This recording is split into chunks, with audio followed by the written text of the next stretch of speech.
So, good morning, good afternoon, and good evening, ladies and gentlemen, and welcome to this meeting. This is our third sitting, and let's continue our discussion. And I would like to invite Ms. Fortunae to introduce the third point for discussion. Ms. Fortunae. Thank you, Chair. And we move to the last point for discussion, which reads as follows. Taking into account the great diversity of aquaculture in terms of species farmed, farming systems and environments, in addition to context-specific economic and social factors and decent work opportunities and deficits affecting its development in different countries, what recommendations can be made for future action by the International Labour Organization and its members, governments, employers, and workers' organizations regarding the promotion of decent and sustainable work in the sector? Thank you. Thank you, Ms. Fortunae. This is a big question. I wish we could produce all the good answers to it in our discussions. That will be quite a task for us. But before we start, please note that those wishing to take the floor, they should raise their virtual hand as normally, or put an option into the chat if they want to take the floor. And also, I would like to remind you to turn off your microphones unless you are making an intervention. So we will now turn to the social partners, and I believe it is Mr. Munte that takes the first round today. Mr. Munte, you have the floor. Thank you, Chair, and hello to everyone present here in the room and online. This is the last question we are to discuss today, and after having identified what has worked and what has not, it's important now that we draw some key recommendations for interventions that will promote the growth of the aquaculture sector and increase inclusive economic benefits. As we've seen it, governments have a key role to play in that regard. On the short term, measures need to ensure a fast recovery of the private sector, including business continuity measures to allow for a broad-based job-rich recovery with decent work opportunities. These immediate measures need to continue, especially given the transport and market bottlenecks encountered by aquaculture farms, which are detrimental for the development of the industry. On the medium and longer term, government need to provide for sound and coherent policy framework to enable the elements we've identified under question number 2, that is sustainable enterprise development, the promotion of inclusive labor markets, sustainable social protection systems, education and training, adequate social dialogue mechanisms, which involve employers' federation, productivity improvements, all these to drive the transition towards environmentally sustainable and inclusive economies and societies. To do that, governments need to create an agile policy development environment, given the rapid pace of change. Specific efforts need to be deployed to tackle the extent of the informal sector. As we have highlighted under point both 1 and 2, informal workers and operations are undermining the potential of the sector and is a key cause for lack of full, productive and decent work in the sector. Governments need to make a specific emphasis in promoting comprehensive policy that can incentivize for informal unities to operate in the formal sectors. We need governments to promote formalization, productivity growth, and shift to a higher value production in order to tackle the most pressing decent work challenges. On skills development, which is an essential point for our group, we ask that the governments maintain close contact between education system, training institution, and private sector employers in order to ensure that students are equipped with the right skills and competencies that are in demand by employers. By taking a leading role in investing in programs that provide skills training to underrepresented groups and workers, governments can also massively contribute to address diversity concerns. In this respect, I'd like also to mention that this does not deal with the government's role, but the employer organization's role. That my organization, Confederation of Norwegian Enterprise, we have a cooperation with BCCI, Vietnam Chamber of Commerce and Industry, on decent work and in particular skills development for aquaculture in Vietnam. The objective has been to ensure that the Vietnamese vocational training system educates candidates with skills that match labor market demand. The project has introduced new models for cooperation between enterprise and school system.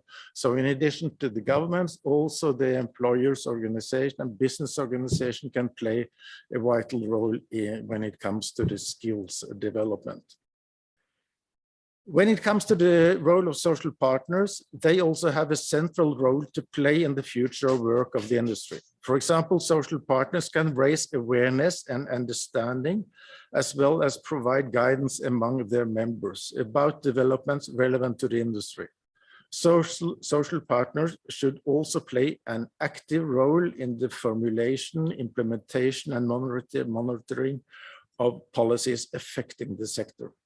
This engagement should be done through a close engagement with small and medium-sized enterprise SMEs and large-scale industry to ensure a good understanding of the issues faced by the sector and assess the opportunities.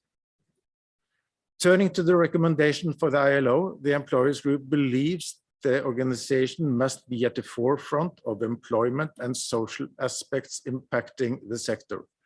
This can be done through a number of specific activities.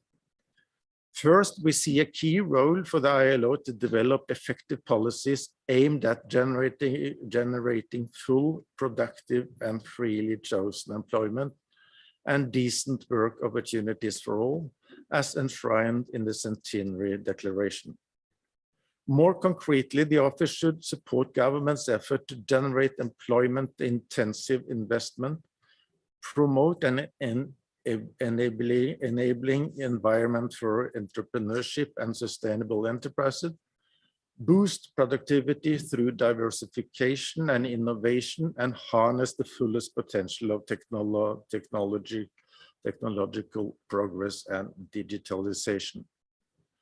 So to support an evidence-based policymaking, the ILO should conduct research on trends impacting the sector. For example, collection of data and specific research on the impact of the COVID-19 pandemic, including OSH measures, are particularly important. The office should therefore continue to monitor the situation of the impact of COVID-19 on employment. We would also request that the office conducts a comparative analysis on the support provided to business in order to coordinate better the provision of technical and financial support in the future. More generally, ILO research should also aim at assisting member states and social partners to assess the impact of the sector in terms of job creation, job transition, and provide guidance, especially for SMEs, to include new technologies in their production process. Specific emphasis should be placed on productivity ecosystems, which lies at the heart of the future of the work for the sector. In line with the points raised under discussion number 2 yesterday, we also need the ILO to become the global leader on skills development and employment. This starts by strengthening and directing investment in skills development and lifelong learning to facilitate successful labor market transition and reduce skills mismatches. The ILO must also do more to strengthen the capacity of social partners to effectively participate in the design and governance of skills and lifelong policies and systems. This can be done by systematically including identification, anticipation, capacity building, and cooperation on skills development in decent work country programs. More generally, the ILO should also conduct cooperation projects to work closely with and through private sector organizations engaged in aquaculture to achieve the goals we just mentioned. Finally, the ILO should also strengthen its cooperation with relevant multilateral and regional organizations to ensure a strong and coherent approach to decent and sustainable work. This includes collective efforts to tackle child labor. The ILO should also make sure that employment considerations are fully part of policies on sustainable development. Mr. Chair, let me also react to the proposal coming from the workers group, which has asked the ILO to prepare guidelines on OSH in the sector. For employers, OSH is certainly a priority, and we agree that the ILO should be engaged in this area as well. Employers want their workplaces to provide for safe and healthy working conditions. However, as a first step, we think it's more prudent at this stage to ask the ILO to conduct a targeted analysis on the OSH risk specific to the sector and how these can be managed. The question whether the ILO should develop guidelines for the aquaculture sector should only arise based on the finding of this research.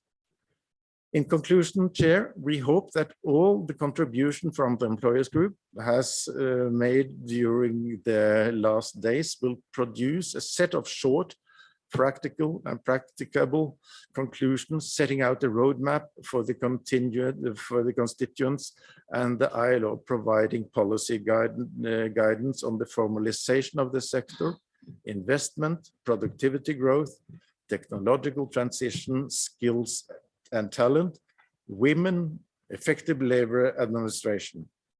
With a strong governmental action, we're convinced aquaculture will continue to be an engine to generate decent and productive growth. Thank you, Chair, so far. And if you allow me, I would very much like to have our member of the group coming from Australia to make a short intervention. He was not able to do that yesterday because of the time of the day in Australia. This is more linked to question number 2, but if you allow, we could have a short intervention coming from Mark Ryan in Australia now.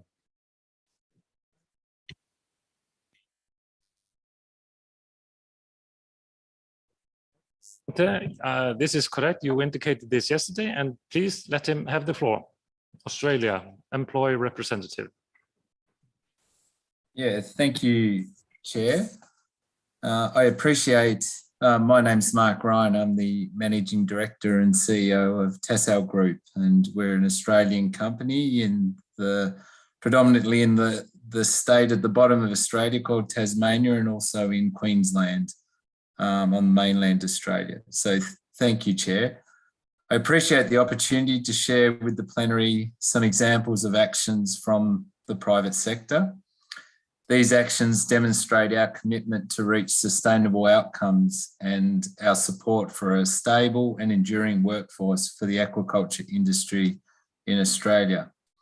Firstly, at Tassal Group, we have set specific targets, which includes maintain and improve local community sentiment, zero remuneration difference for like positions and experience by gender, achieve greater gender representation in senior leader positions by 2026, create a pathway towards zero tolerance to any form of modern slavery, zero harm for everyone, everywhere, create a diverse, high-performing and highly engaged workforce that embraces ongoing growth and development opportunities.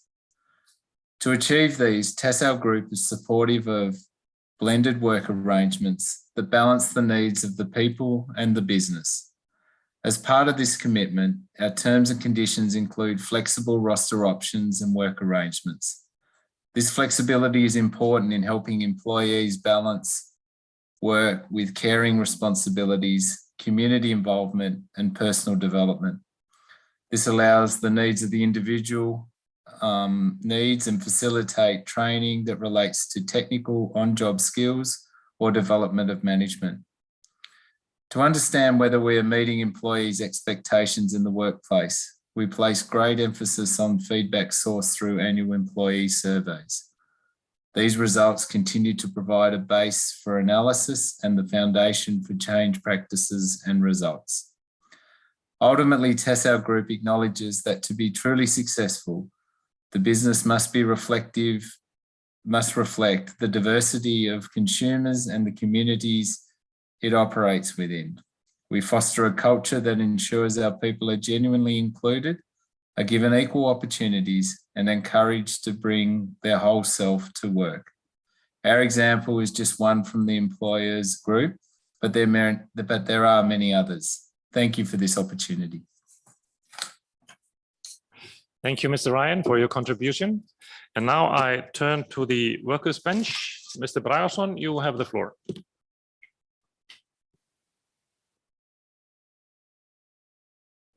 Chair, and good morning, afternoon, and evening to everybody, depending on where you are in the world at the moment. Yesterday, we expressed our strong belief that the right to freedom of association and collective bargaining is the key to achieve social and economic prosperity, and to eliminate decent work deficits. This is proved by the experience presented by workers' delegates from several countries, and even further illustrated now by our private sector employer in Australia. Referring to yesterday's discussion, we should though underline that the social dialogue is, of course, not about the number of collective agreements signed, like Mr. Munte said yesterday.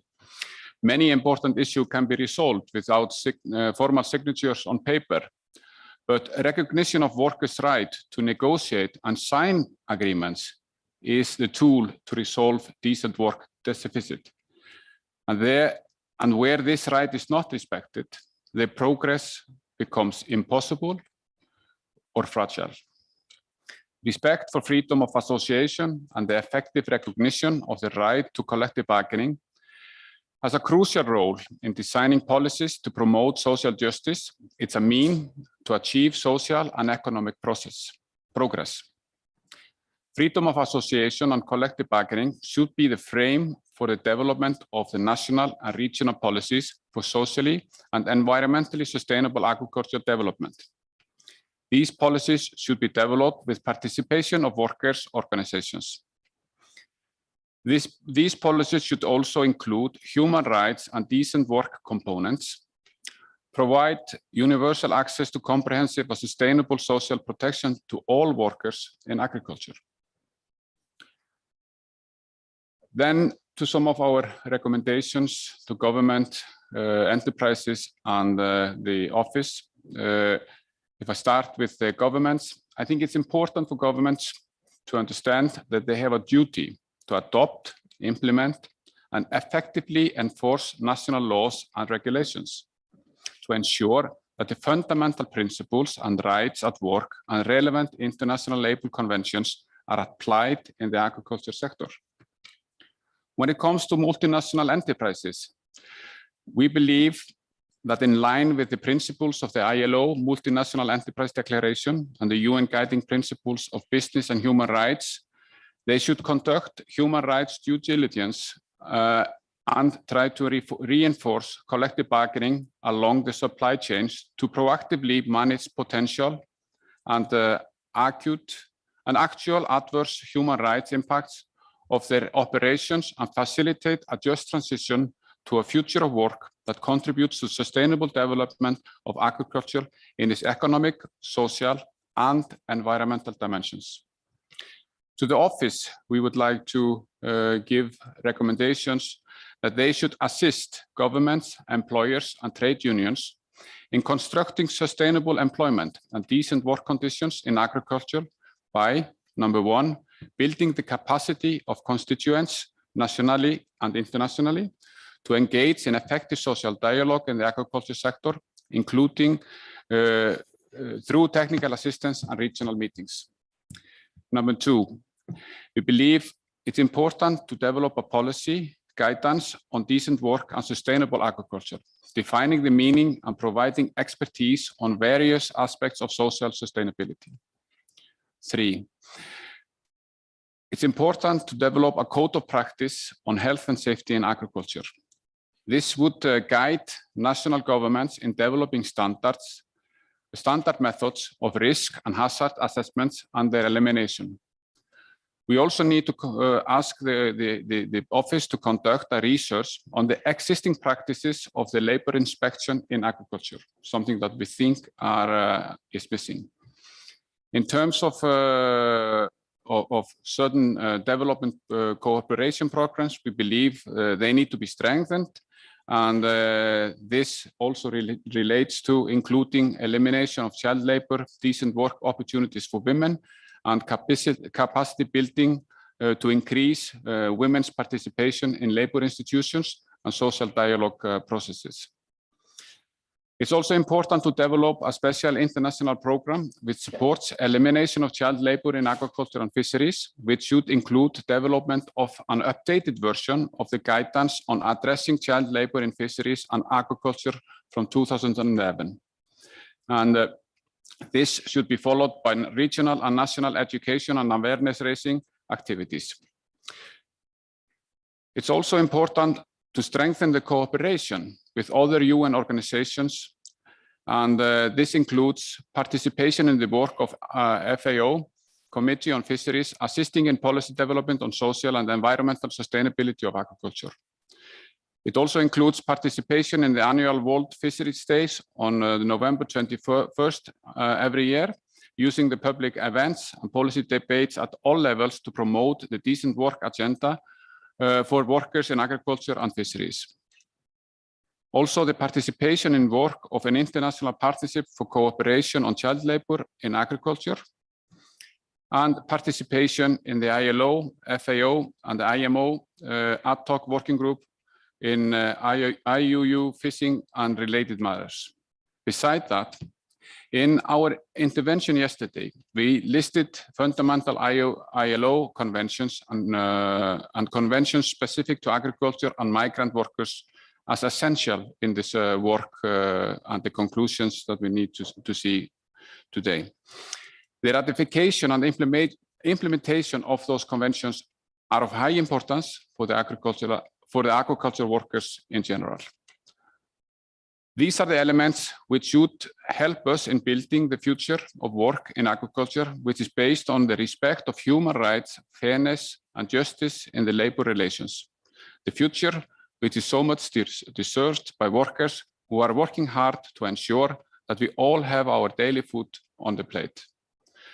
Thank you, Mr. Chair, and I want to thank the employers for the recommendations, which we believe is a good base for further discussion, and we look forward to a further constructive discussion in the next couple of days. Thank you. Thank you, Mr. Bragason. And then I turn to the government bench. Mr. Akkar, you have the floor. Thank you, Chair. Good morning, good afternoon, good evening.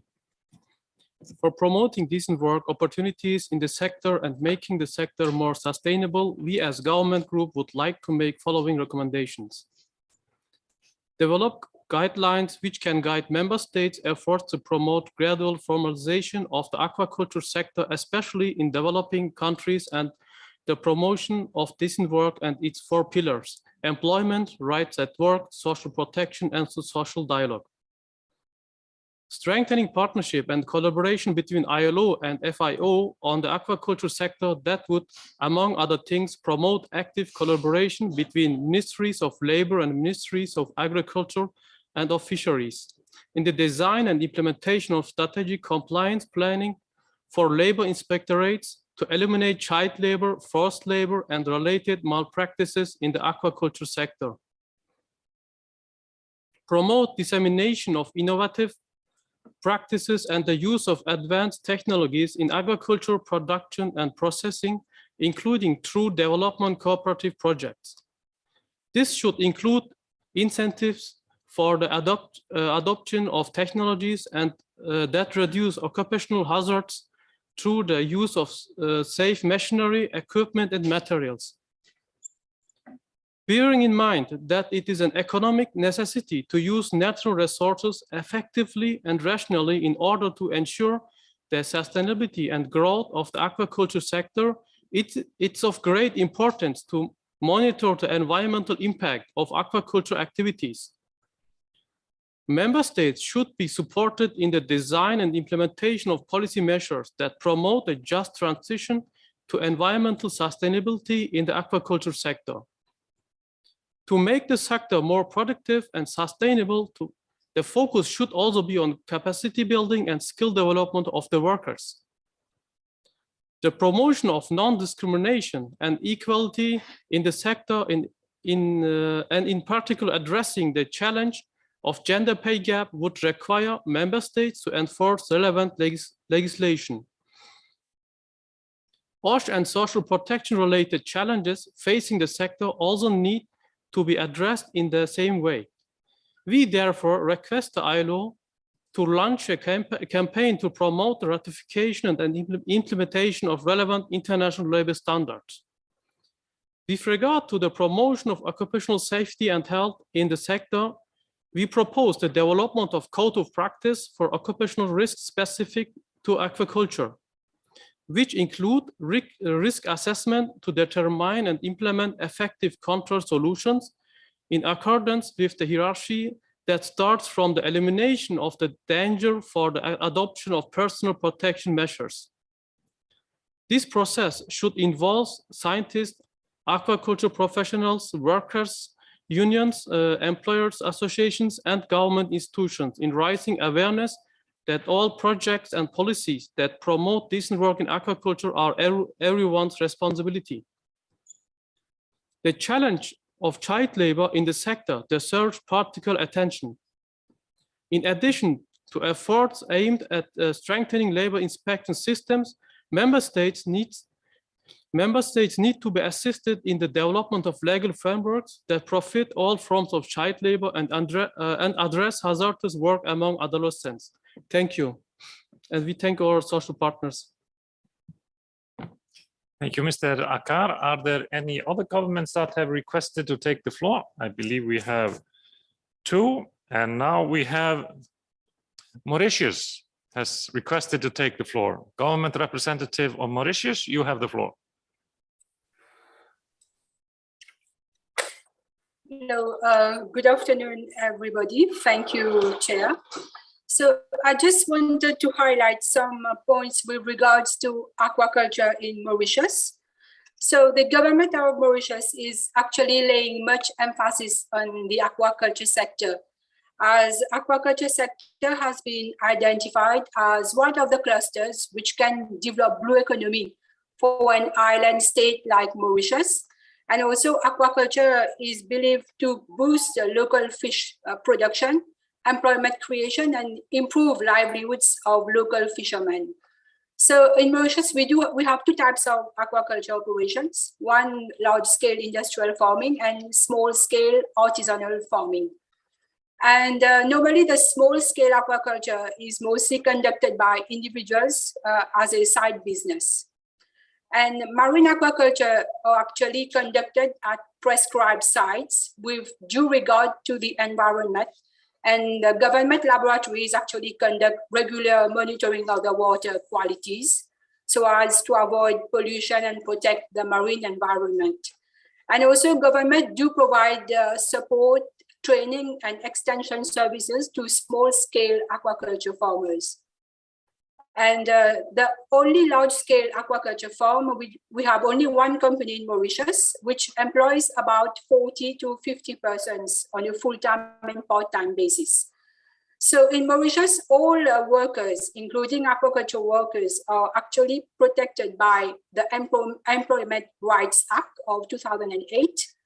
Normally, the Employment Rights Act prohibits child labor and also sets the minimum age for employment, regulates working hours, provides for equal remuneration for work of equal value, caters for medical facilities, prohibit violence and discriminations at work, amongst others.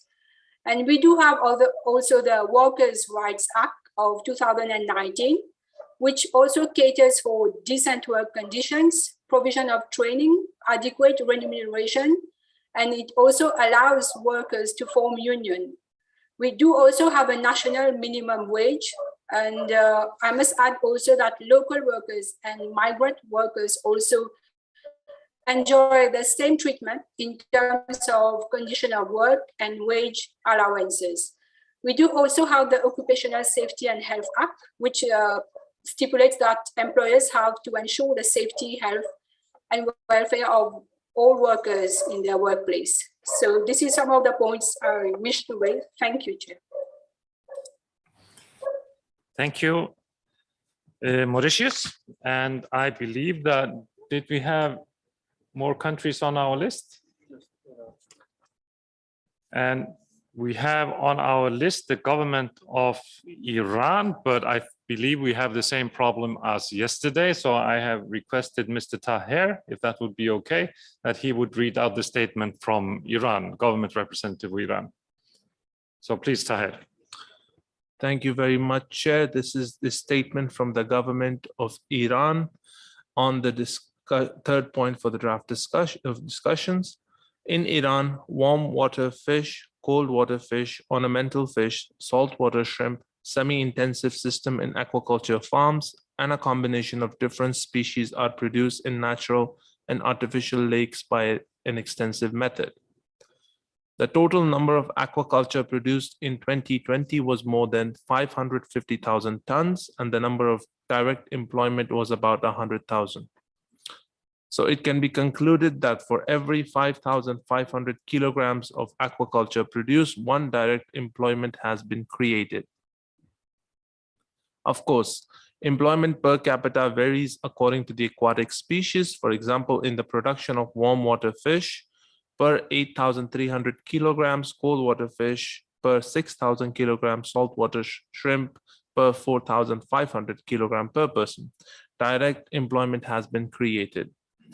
Of course, we consider ornamental fish for direct production of 20,000 fish per single occupation.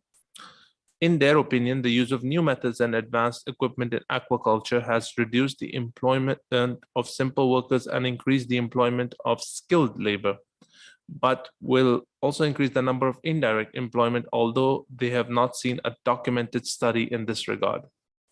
Usually, an experimental estimation method is used to calculate the number of indirect jobs, that is, after obtaining the numbers of direct jobs by counting from aquaculture farms. It is 1.5 to 2 times the number of indirect jobs. It has been hit, of course. In their opinion, this number will change due to the decrease and increase of profit margin of aquaculture. End of statement. It's obvious that the Secretariat of this House can put on many hats to be able to service its constituents. So thank you again, Taher, and thank you, Iran. I will now go to the second round of interventions, and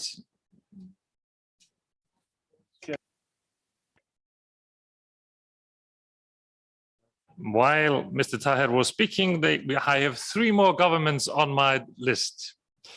And I would like to give the floor first to Turkey. Please, you have the floor.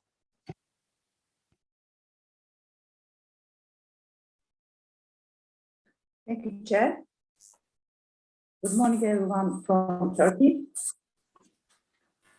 Innovative practice in aquaculture dissemination of the use of high technology and developing proceeds, fisheries and aquaculture products with high added value are among the primary priorities of our country in aquaculture. Our other priorities is to determine new areas suitable for aquaculture in our marine and inland waters. By opening new areas of production, both bureaucratic procedures will be facilitated for the investor and its investments will be guaranteed in planned area. With the awareness that it is an economic necessity to use natural sources effectively and rationally in the world in order to ensure the sustainability of the aquaculture sector, it is of great importance to protect the resources and our marine and inland waters, continue the development of aquaculture, monitor the environmental impacts of aquaculture activities, record production data, ensure sustainable product supply, and include new species into production. Some of the activities that need to be carried out in order to reach the targets can be listed as follows. Planning potential aquaculture areas and making them ready for investments, supporting and expanding recirculation aquaculture systems, development of new species in aquaculture, support and development of processed seafoods with high added value, support and dissemination of biotechnology and breeding studies, improving polyculture aquaculture, development of bivalve and mollusk aquaculture, improving the production and aquaculture of aquatic plants, increasing industrial fisheries and aquaculture specialized industrial zones based on aquaculture, agriculture, and finally, improving the aquaculture of herbivores, aquaculture species that are relatively low in need of fish meat in their diet. Thank you, Chair. Thank you, Turkey. And next on my list is the government representative of Tunisia. Tunisia, you have the floor.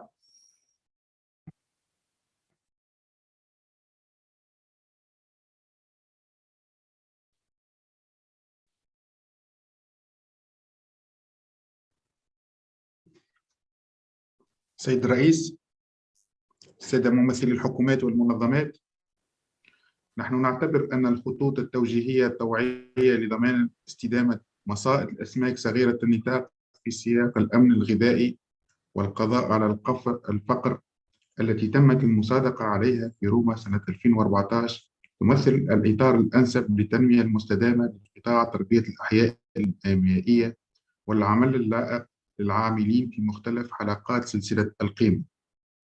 هذا السك الدولي يعطي أولوية كبيرة لحقوق الإنسان والحاجة إلى العناية بالمجموعات الضعيفة والهشة، وخاصة في المادة المتعلقة بالتنمية الاجتماعية والعمالة والعمل اللائق.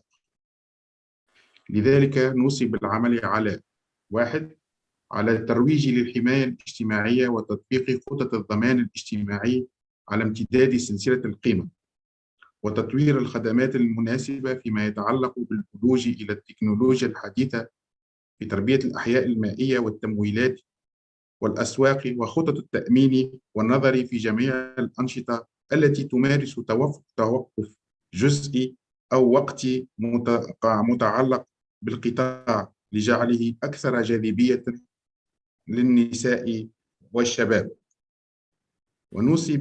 ونوصي أيضاً بتعزيز فرص التطور المهني والتنظيمي وتطوير الفرص التكميلية المدرة للدخل لتنويع سبل العيش والاستفادة من التطورات مثل السياحة القائمة على المجتمع المحلي والتربية المستدامة لأحياء المائية صغيرة النطاق وملائمتها مع التشريعات الخاصة بالتغطية الاجتماعية والصحية ومراعاة موسمية الإنتاج والكوارث الطبيعية والجوائح والتغيرات المناخية.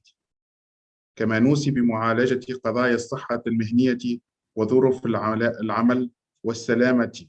وأخيراً نوصي بتحسين التعاون الدولي المشترك لضمان مشاركة جميع الأطراف الفعالة لتطوير المهارات والإرشاد وتقاسم التجارب في البلدان. وشكراً.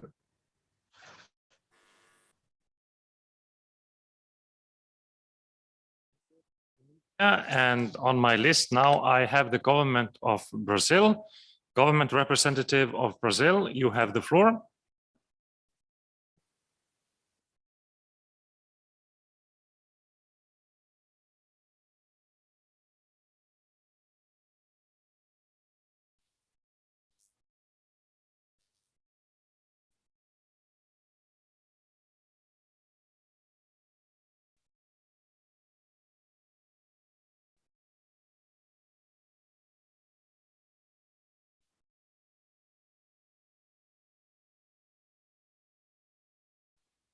Representative of Brazil, we cannot hear you or see you, in fact. Can we see if he is online? You are online, sir. So if you could try. Sí. Are there any other governments that have requested the floor? Oh, now we have Brazil. Please go ahead. ¿Escuchas? Sí. Bueno, gracias, presidente. Buenos días, buenas tardes, buenas noches a todos. La acuicultura en Brasil es un sector importante debido a su potencial de generar medios de vida para los trabajadores, así como para integrar cadenas de suministros sostenibles con respecto a los estándares de salud y seguridad y trabajo decente. Brasil es el segundo productor más grande de América Latina, produciendo principalmente tilapia y camarón, y también con otros animales acuáticos siendo cultivados. La legislación nacional garantiza la inspección del trabajo en la acuicultura principalmente a través de una norma específica para la regulación de la salud y seguridad en el trabajo rural. Sin embargo, debido a las especificidades del sector de la acuicultura, es necesario profundizar este reglamento. En este contexto, buscamos reunir esfuerzos para lograr nuestros objetivos de dotar al sector de la acuicultura de resoluciones sectoriales específicas relacionadas con la promoción del trabajo decente y sostenible en la acuicultura, en consonancia con las medidas ya recomendadas por la OIT. En materia de gobernanza, señalamos la necesidad de incentivos para la adopción de tecnologías que eliminen los riesgos mediante el uso de maquinaria, equipos y materiales seguros. Desarrollar estándares de gestión de riesgos laborales específicos para la acuicultura que simplifiquen la adopción e implementación de medidas de control efectivas para proteger la salud y seguridad de los trabajadores.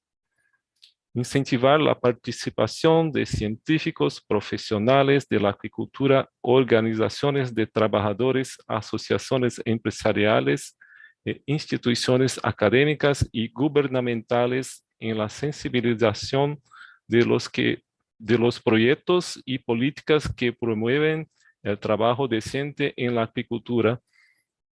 Son responsabilidades de todos, especialmente en los países en desarrollo.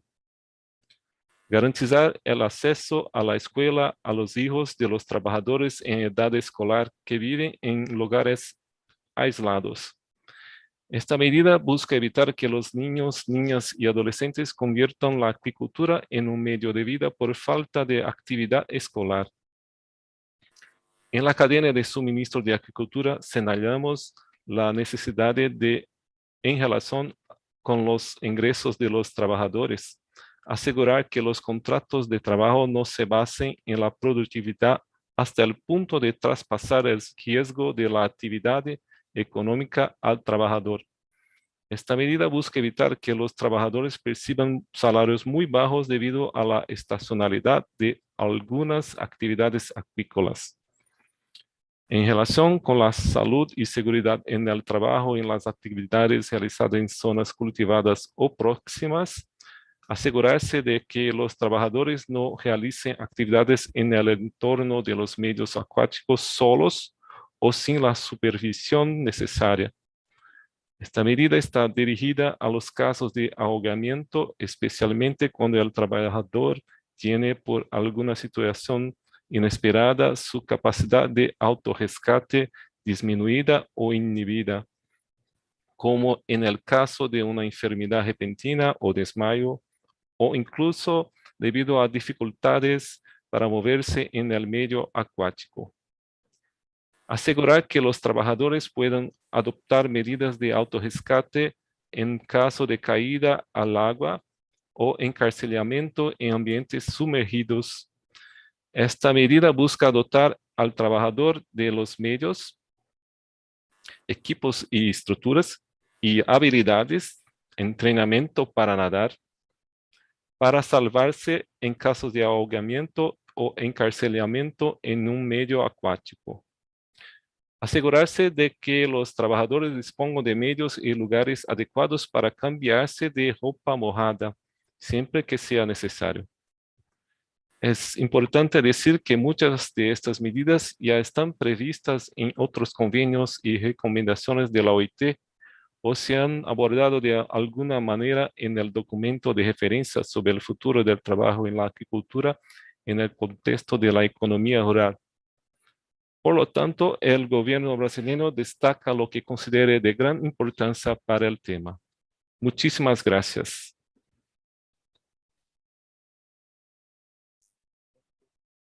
And then that concludes our list of governments that have requested to take the floor. So now I will give the second round to the social partners, and I will begin with Mr. Munte. Mr. Munte, you have the floor.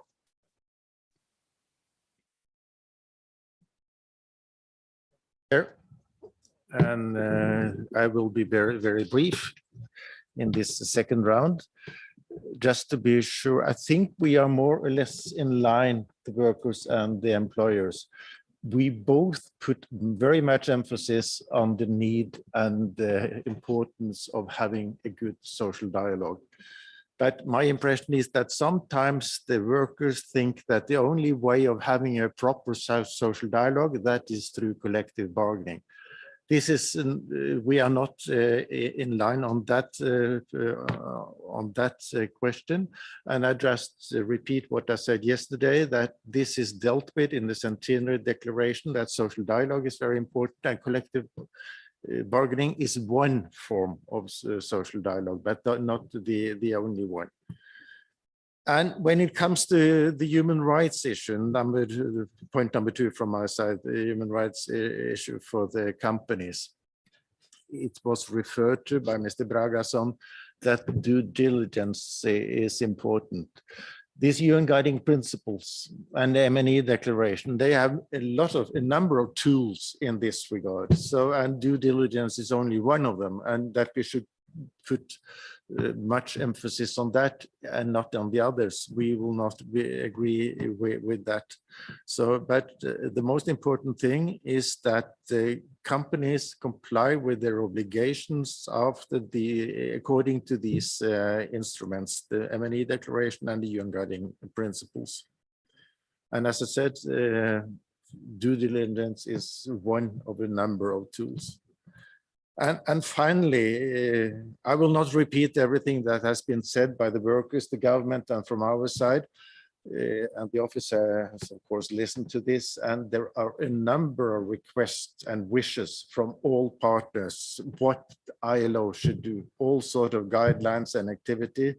And it will be far too many if everything should be covered in the final draft from the office.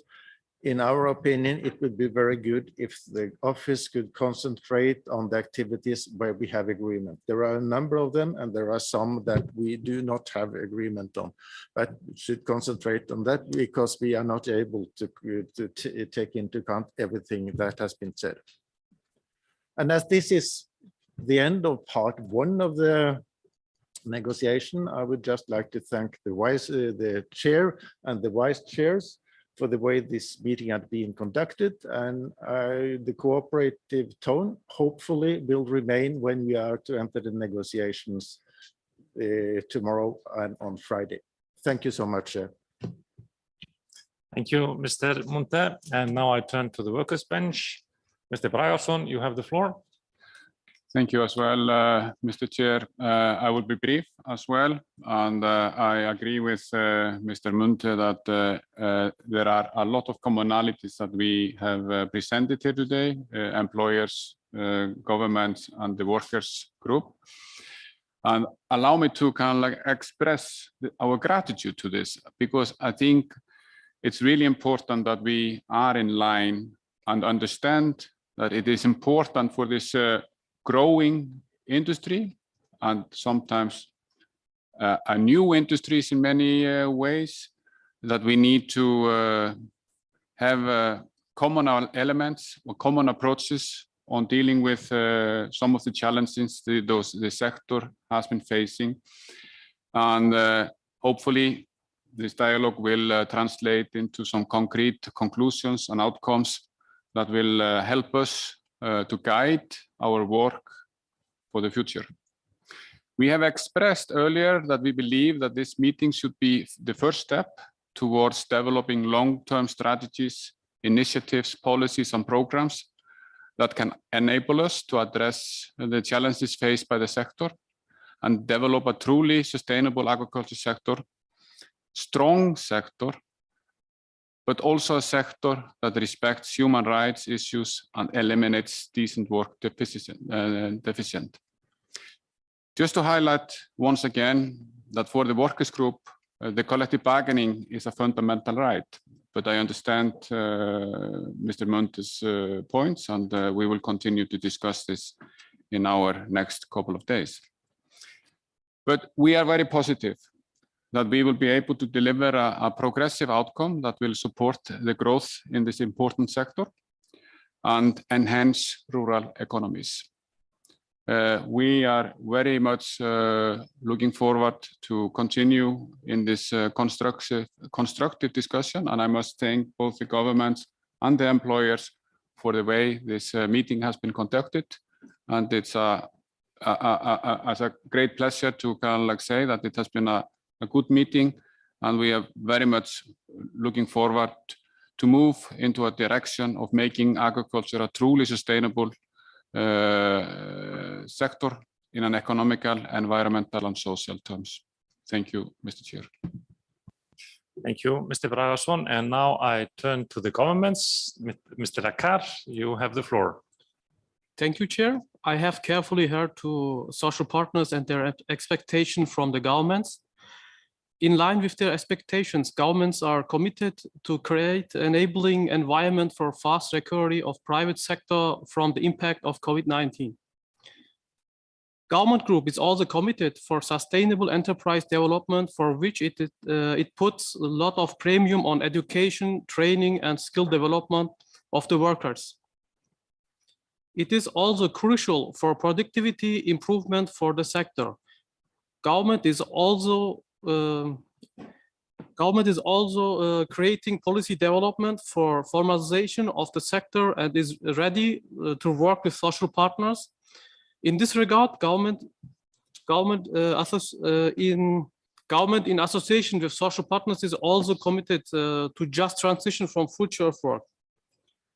Government group expects from ILO to develop a code of practice on OSH in aquaculture, and the ILO officer should conduct research on trends which are impacting the aquaculture sector. We thank the social partners and the ILO office for the constructive involvement in the meeting. Thank you. Thank you, Mr. Akkar. I believe that we have now concluded our discussions on point 3. So I would just like to thank you for your valuable contributions over the past 3 days. We have still some work ahead of us. We need to act in a good manner, as social partners always do in social dialogue, and we have to come to some conclusions. But I would like, before we close, to give the floor to the coordinator to explain a little bit about the technicalities for today and for tomorrow. Mr. Taher, please. Thank you very much, Chair. As mentioned previously, the office will now prepare the draft conclusions and recommendations in the 3 languages based on your deliberations of the past 3 plenaries. May I kindly request that you review the draft conclusions and recommendations for future action as prepared by the office during your respective group meetings this afternoon, in order to facilitate the review of the draft document in your group meetings on Thursday morning, tomorrow. Alongside the comments of other groups, we kindly request you to submit your proposed amendments to the draft in track to the Secretariat by 6 today. The Secretariat will overnight consolidate the position of the 3 groups and present a revised version with proposed amendments and track changes in the 3 languages for your review in your group meetings on Thursday and subsequently at the working party. Thank you very much, Chair.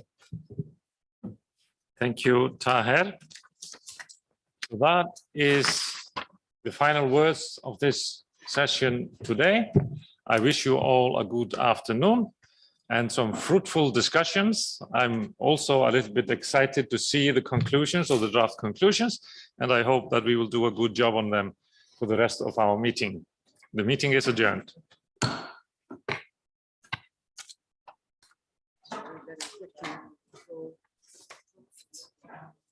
See you later once we have the first one.